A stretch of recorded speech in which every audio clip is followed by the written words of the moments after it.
ಮೈಸೂರು ಮೂಡ ಹಗರಣದ ಬಗ್ಗೆ ಎಸ್ಟಿಎಸ್ ಸ್ಫೋಟಕವಾದಂತ ಹೇಳಿಕೆಯನ್ನು ಕೊಟ್ಟಿದ್ದಾರೆ. ಇದು ಸಂಚಲನಕ್ಕೆ ಕಾರಣ ಆಗ್ತಾ ಇದೆ. ಈಗ ನನ್ನ ಅಧಿಕಾರ ಅವಧಿಯಲ್ಲೇ ಭ್ರಷ್ಟಾಚಾರ ಅಂತ ಹೇಳಿ ಬಿಜೆಪಿ ಶಾಸಕರೇ ಹೇಳಿದ್ದಾರೆ. ನಾನು ಸರ್ಕಾರಕ್ಕೆ ಪತ್ರ ಬರೆದು ಆಯುಕ್ತರ ಬದಲಾವಣೆಗೆ ಯತ್ನಿಸಿದ್ದೆ. ಆದರೆ ಸರ್ಕಾರದ ಕೆಲವರು ಅವರನ್ನು ಉಳಿಸಿಕೊಳ್ಳುವ ಯತ್ನವನ್ನ ಮಾಡಿದ್ರು. ಆಯುಕ್ತರು ಕೋರ್ಟ್ಗೆ ಹೋಗಿ ಅಧಿಕಾರವನ್ನು ಉಳಿಸಿಕೊಂಡಿದ್ರು. ನನ್ನ ಹೆಸರಲ್ಲಿ ಒಂದು ಸೈಟ್ ಇದ್ರೂ ನಾನು ಶಾಸಕ ಸ್ಥಾನಕ್ಕೆ ರಾಜೀನಾಮೆ ಕೊಡ್ತೇನೆ. ಅನಗತ್ಯವಾಗಿ ಈ ವಿಚಾರದಲ್ಲಿ ನನ್ನ ಹೆಸರು ತರಬೇಡಿ ಅಂತ ಶಾಸಕ ಸೋಮಶೇಖರ್ ಹೇಳಿದ್ದಾರೆ. ನಾನು ಉಸ್ತುವಾರಿ ಸಚಿವನಾಗಿದ್ದಾಗ ಅವ್ಯವಹಾರ ಗಮನಕ್ಕೆ ಬಂದಿತ್ತು.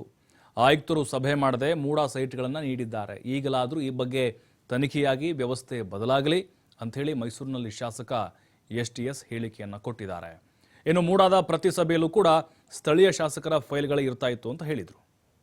ನಾನು ಮೂಡ ಇರ್ಬೋದು, ಬೇರೆ ಬೇರೆ ಇರ್ಬೋದು, ಯಾವುದೇ ವಿಧವಾದ ಒಂದೇ ಒಂದು ಸಣ್ಣ ಕೆಲಸಕ್ಕೂ ಕೂಡ ಬೇರೆ ಇದಕ್ಕೂ ಕೂಡ ನಾನು ಯಾವುದೂ ಕೂಡ ಕೈ ಹಾಕಲಿಲ್ಲ. ಮೂಡಾದಲ್ಲಿ ಏನೇನು ನಿವೇಶನಗಳಿರ್ಬೋದು, ಮತ್ತೊಂದು ಇದು ಬರ್ತಾ ಇದೆ.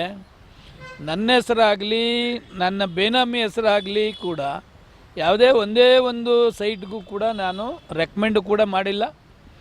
ನನ್ನ ಹೆಸರನ್ನ ಯಾಕೆ ಎಳಿತಾ ಇದ್ದಾರೆ ಅಂತಕ್ಕಂಥದ್ದು ನನಗೂ ಕೂಡ ಮಾಹಿತಿ ಇಲ್ಲ.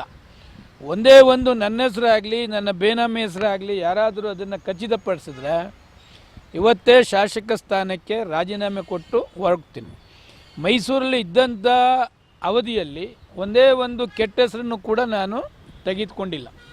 ಈ ಥರ ಅವ್ಯವಹಾರ ನನ್ನ ಗಮನಕ್ಕೆ ಬಂದ ಮೇಲೆ ಸಂಬಂಧಪಟ್ಟಂಥ ಮೂಡ ಪ್ರಾಧಿಕಾರದ ಆಯುಕ್ತರನ್ನು ಚೇಂಜ್ ಮಾಡ್ತಕ್ಕಂಥದ್ದಕ್ಕೆ ಸರ್ಕಾರದ ಮಟ್ಟದಲ್ಲಿ ಪ್ರೆಷರ್ ಕೂಡ ಮಾಡಿದೆ. ಆದರೆ ಕೆಲವು ಜಾತಿ ರಾಜಕಾರಣದಿಂದ ಅವನ್ನ ಕೋರ್ಟ್ ಮುಖಾಂತರ ಉಳಿಸ್ತಕ್ಕಂಥ ಕೆಲಸವನ್ನು ಕೂಡ ಮಾಡಿದ್ರು. ಆದರೂ ನಾನು ಯಾರ್ಯಾರು ರೆಕಮೆಂಡ್ ಮಾಡಿದರು ಅಂತ ಅವರೆಲ್ಲರಿಗೂ ಕೂಡ ನಾನು ಮೂಡಾದಲ್ಲಿ ಆಗ್ತಕ್ಕಂಥ ಅನ್ಯಾಯನ ಅಕ್ರಮದ ಬಗ್ಗೆ ತಾವೆಲ್ಲ ಕೂಡ ಜಾತಿ ನೋಡಬೇಡಿ, ಆ ಅಧಿಕಾರಿನ ಎತ್ತಂಗಡಿ ಮಾಡಬೇಕು ಅಂತಕ್ಕಂಥದ್ದು. ಆದರೂ ಕೂಡ ನನ್ನ ಪ್ರಯತ್ನ ಅವಾಗ ಆಗಲಿಲ್ಲ.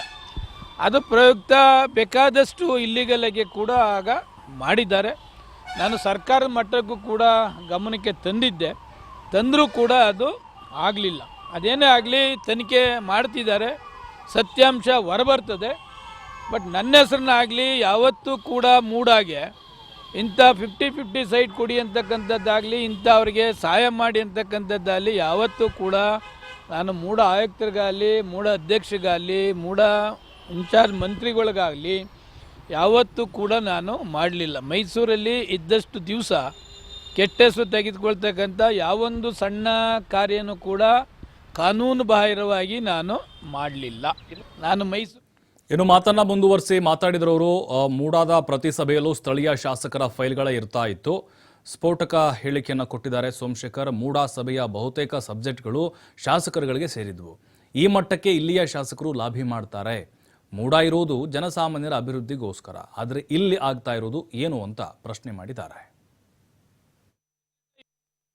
ಅಧ್ಯಕ್ಷ ಕಮಿಟಿಗೂ ಗೊತ್ತಿಲ್ಲದೇನೆ ಇದೆಲ್ಲ ಮಾಡ್ತಿದ್ದಾರೆ ಅಂತಕ್ಕಂಥ ಮಾಹಿತಿಯನ್ನು ಕೂಡ ಕೊಟ್ಟಿದ್ದೆ. ಇನ್ನೂ ಒಂದು ಹೆಜ್ಜೆ ಮುಂದಕ್ಕೆ ಹೋಗಿ ಒಂದು 400 ಸಬ್ಜೆಕ್ಟು ಮೂಡಾದಲ್ಲಿ ಬರ್ತದೆ ಅಂತ ಇಟ್ಕೊಳ್ಳಿ.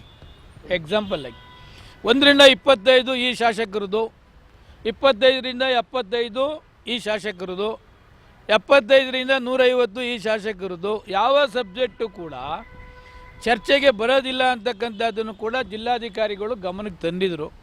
ಜಿಲ್ಲಾಧಿಕಾರಿಗಳು ಕೂಡ ಅನೇಕ ಪತ್ರವನ್ನು ಕೂಡ ಬರೆದಿದ್ರು. ಆದರೂ ಕೂಡ ಸರ್ಕಾರದ ಮಟ್ಟದಲ್ಲಿ ಅದು ಆಗಲಿಲ್ಲ. ಈಗಲಾದರೂ ಸರ್ಕಾರ ಎಚ್ಚೆತ್ತುಕೊಂಡು ಏನೆಲ್ಲ ಕಾನೂನು ಬಾಹಿರವಾಗಿ ಆಗ್ತಿದೆ ಅದನ್ನು ಮುಂದೆನಾದರೂ ಕೂಡ ತಡಿತಕ್ಕಂಥ ಪ್ರಯತ್ನವನ್ನು ಮಾಡಬೇಕು ಅಂತಕ್ಕಂಥದ್ದು ನನ್ನ ಒಂದು. ಬೋರ್ಡ್ ಮೀಟಿಂಗ್ನಲ್ಲಿ ಯಾವುದೂ ಕೂಡ ಸಬ್ಜೆಕ್ಟು ಚರ್ಚೆ ಆಗದೇನೆ 1ರಿಂದ 25, 35 ಇವ್ರದ್ದು ಈ ಸಬ್ಜೆಕ್ಟು, ಇವ್ರದ್ದು ಈ ಸಬ್ಜೆಕ್ಟು ಅಂತಂದರೆ ಮೂಡ ಇರ್ತಕ್ಕಂಥ ಉದ್ದೇಶ ಏನು? ಯಾರಿಗೆ ನಿವೇಶನ ಮಾರ್ಕೆಟ್ನಲ್ಲಿ ತೆಗೆದುಕೊಳ್ಳೋಕೆ ಆಗೋದಿಲ್ಲ ಅಂಥವ್ರಿಗೆ ಮೂಡಾದಲ್ಲಿ ನಿವೇಶನ ಕೊಡಬೇಕು ಅಂತಕ್ಕಂಥದ್ದು ಉದ್ದೇಶ. ಆ ಉದ್ದೇಶದ ಪ್ರಕಾರ ಆಗಲಿಲ್ಲ ಅಂತಕ್ಕಂಥದ್ದು ಕೂಡ ನನಗೂ ಕೂಡ ಮಾಹಿತಿ ಇತ್ತು. ಆ ಮಾಹಿತಿಯನ್ನು ಸರಿಪಡಿಸ್ತಕ್ಕಂಥದ್ದಕ್ಕೆ ನನ್ನ ಕೈಯಲ್ಲಿ ಆಗಲಿಲ್ಲ. ಅಧ್ಯಕ್ಷ ಕಮಿಟಿ